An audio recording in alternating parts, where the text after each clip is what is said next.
Hello नमस्कार, मी अमृता आणि तुमच्या सगळ्यांचं आजच्या नवीन व्हिडिओमध्ये अगदी मनापासून स्वागत। सगळ्यांना सर्वप्रथम श्री स्वामी समर्थ। आजच्या व्हिडिओमध्ये आपण नवरात्र विशेष माहिती जाणून घेणार आहोत। घटस्थापना कशी करायची, घटस्थापनेचं महत्त्व काय आहे, उपवास कसा करायचा किंवा या 9 दिवसांमध्ये आपल्याला काय गोष्टी करायच्या नाहीयेत किंवा काय गोष्टी करायच्या आहेत आणि नवरात्राचं विशेष असं महत्त्व किंवा नवरात्रात तुम्ही अजून जास्त कोणत्या सेवा सोप्या पद्धतीने करू शकता की ज्याचं फळ तुम्हाला निश्चित मिळेल ते आपण आजच्या व्हिडिओमध्ये जाणून घेणार आहोत। त्याच पद्धतीने घटस्थापनेचा शुभ मुहूर्त सुद्धा आपण आजच्या व्हिडिओमध्ये जाणून घेणार आहोत। तर जर का तुम्ही आज माझ्या व्हिडिओवर नवीन आले असाल तर आणि व्हिडिओ तुम्हाला आवडला तर व्हिडिओला नक्कीच लाईक आणि शेअर करा। आपल्या चॅनलला सबस्क्राइब करायला अजिबात विसरू नका। चला तर मग आता आपण व्हिडिओकडे सुरुवात करूया, व्हिडिओकडे वळूया। सर्वप्रथम तुम्हाला शारदीय नवरात्र जे सुरू होणार आहे त्याच्या अगदी मनापासून अगदी ॲडव्हान्समध्ये शुभेच्छा। शारदीय नवरात्राची सुरुवात अश्विन महिन्याच्या शुक्ल पक्षाच्या प्रतिपदा तिथीपासूनच सुरू होते, म्हणजेच यंदा 15 ऑक्टोबर 2023 रोजी घटस्थापना होणार आहे आणि 24 ऑक्टोबर 2023 रोजी दसरा आहे। या दिवशी घटस्थापनेची समाप्ती आपल्या इकडे होत असते। तर घटस्थापना किंवा नवरात्र हा देवी दुर्गा देवीच्या 9 रूपांना किंवा दुर्गा देवीची सेवा करण्याचा हा उत्सव हे व्रत आपण सगळे करतो।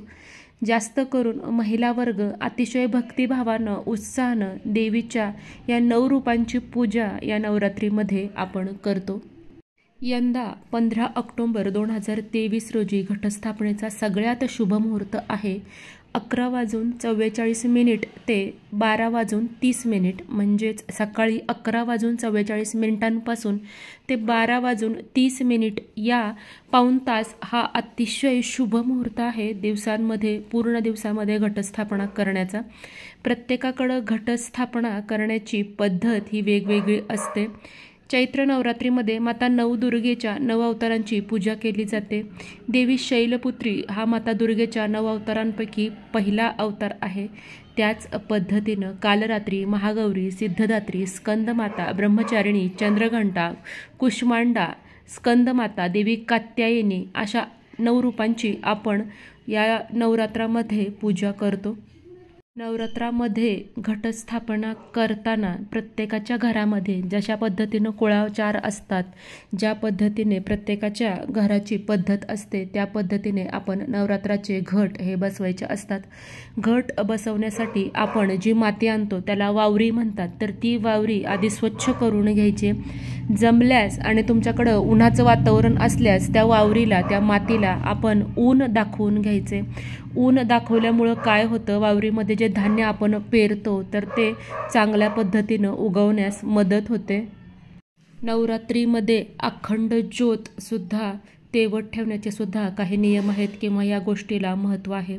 नवरात्रीमध्ये आपण जो दिवा चालू ठेवतो तो अखंड 9 दिवस आणि 9 रात्र आपल्या घरात जर का तेवत असेल तर माता लक्ष्मीची कृपा, माता दुर्गेची कृपा ही आपल्या घरावर होते असं मानलं जातं। त्यामुळे आपण नवरात्रीमध्ये जो दिवा तयार करतो त्यासाठी जी वात घेतो ती चांगल्या क्वालिटीची घ्यायची आणि शक्यतो तिळाचं तेल हे आपण त्या दिव्यामध्ये दिवा जळण्यासाठी किंवा दिवा लावण्यासाठी आपण वापरतो।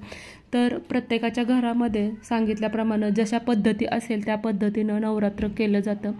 शक्यतो मातीच्या ताटलीमध्ये किंवा पितळेच्या ताटलीमध्ये, काही ठिकाणी टोपलीमध्ये, म्हणजेच आपण ज्यापासून आपल्या सूप दुरड्या बनवतो त्यापासून जे टोपलीमध्ये सुद्धा किंवा परडीमध्ये सुद्धा घटस्थापना करतात। त्याआधी त्यामध्ये केळीचं पान किंवा काही ठिकाणी पत्रावळी ही अंतरली जाते, त्यावर वावरी पसरवून म्हणजेच माती पसरवून त्याच्यावर सप्तधान्य किंवा नवधान्य हे पेरलं जातं।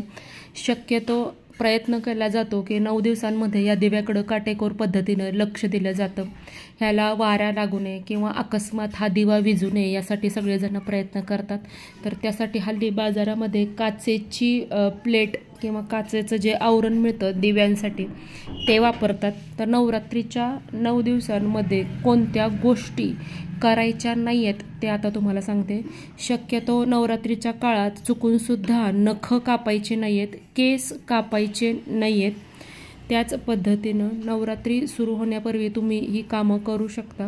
नवरात्रीच्या काळात चामड्यांच्या वस्तूंचा वापर करू नये। काही ठिकाणी नवरात्रीमध्ये लोक चप्पल आणि बूटसुद्धा वापरत नाहीत किंवा जास्त करून चप्पल ह्या चामड्याच्या तयार केलेल्या असतात, त्यामुळे चप्पल वापरणं टाळतात। चामड्याच्या वस्तू या अशुद्ध असतात म्हणून त्या नवरात्रीच्या काळामध्ये वापरत नाही। त्याच पद्धतीनं प्राण्यांच्या त्वचेपासून बनवलेल्या वस्तूसुद्धा या काळात वापरत नाही। नवरात्रीत अशा अशुद्ध वस्तू घरात ठेवल्यामुळं नकारात्मकता येते। नवरात्रीच्या 9 दिवसांमध्ये पवित्रता, पावित्र्य आणि सात्विकतेला खूप महत्त्व आहे, त्यामुळं या 9 दिवसांमध्ये मांसाहार करायचा नाही आहे किंवा घरामध्ये सुद्धा आणायचं नाही आहे। जमल्यास नवरात्रीत कांदा लसूण सुद्धा खाऊ नये। नवरात्रीमध्ये लिंबाचा वापर करू नये। या काळात लिंबू तोडणे हे यज्ञ मानलं जातं, त्यामुळे लिंबू या नवरात्रीच्या दिवसामध्ये आपण खायचं नाही आहे। या 9 दिवसामध्ये लिंबाचं लोणचं सुद्धा खायचं नाही आहे। अशा बऱ्याच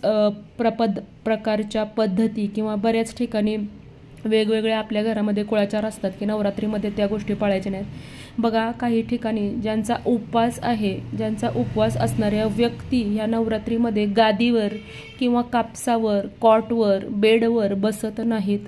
ते खाली जमिनीवर हंतरून टाकून म्हणजे जमिनीवर चटई किंवा सतरंजी टाकून त्याच्यावर झोपतात। अशी बऱ्याच ठिकाणी प्रथा पाळली जाते की असं म्हणतात की पलंगावर देवी बसत असते। एक देवीची आरतीसुद्धा आहे बघा, म्हणजे एक जुनी आरती आहे, बहुतेक जुनी, बऱ्याच जणांना ती माहीत नाही आहे।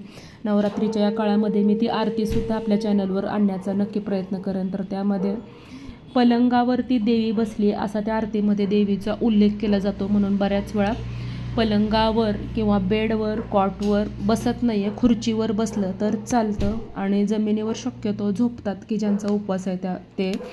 तर उपवास करण्याच्या पद्धतीसुद्धा वेगवेगळ्या आहेत। 9 दिवस अखंड बरेच जण फळ खाऊन असतात किंवा बरेच जण हे एक टाईम उपवास सोडतात आणि एक टाईम फराळाचे पदार्थ खातात। बऱ्याच ठिकाणी हे 9 दिवस आपण ज्या पद्धतीनं एकादशीला उपवास करतो त्या पद्धतीनं 9 दिवस संपूर्णतः फराळाचे पदार्थ, अर्थातच साबुदाणा, भगर, बटाटा, रताळी अशा पद्धतीचे अन्नपदार्थ खातात जे की उपवासाला चालतात।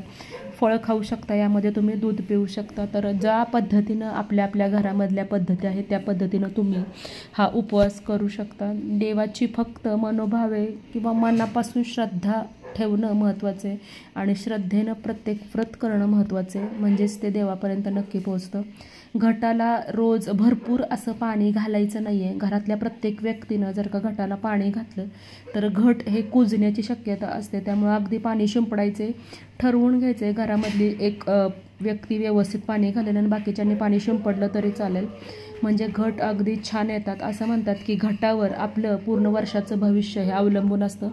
जितके चांगले घट येतील ते तुमच्या या वर्षाची प्रगती दाखवतात असं म्हणतात, त्यामुळं घट चांगलं येणं हा शुभ संकेत मानला जातो। तर घटस्थापनेच्या बाबतीत अजूनही आपल्या चॅनलवर बरेचसे व्हिडिओ येतील। जर का तुम्हाला आजचा व्हिडिओ आवडला असेल तर नक्की व्हिडिओला लाईक, चॅनलला सबस्क्राईब करायला अजिबात विसरू नका। लवकरच भेटूया नवीन व्हिडिओमध्ये आणि नवीन माहितीसोबत। तोपर्यंत माझ्याकडून सगळ्यांना श्री स्वामी समर्थ।